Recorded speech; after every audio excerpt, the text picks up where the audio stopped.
So in the past, I used to utilize a PS4 controller with DS4 Windows and it worked flawlessly.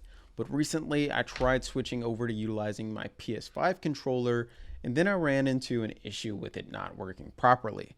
So if you're having issues with your PS5 controller that's not working on DS4 Windows on a Windows 10 PC, try this. For instance, if I go to Control Panel and then I go to Devices and Printers, I can see here that my wireless controller, it shows up. If I disconnect it, I can see that it's no longer detected by my Windows PC. And if I plug it back in, after a moment, it gets detected.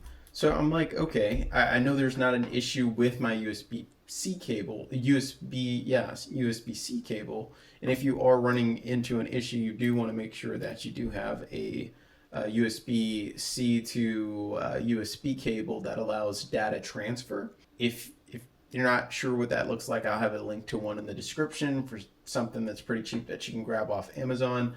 But so that wasn't a problem there. So when I pull up DS4 Windows, one of the first things that they say do is, make sure that this is started. So if I start it, nothing changes. It doesn't get detected within DS4. So in order to correct this issue, what I need to do is go over to settings and come down to device options.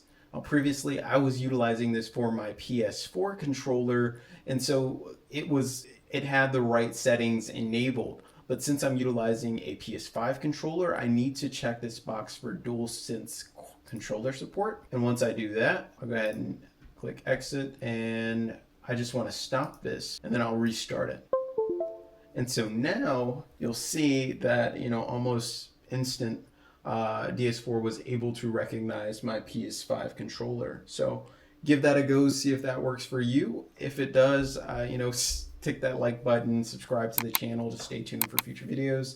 And I hope you found this video helpful. Take care.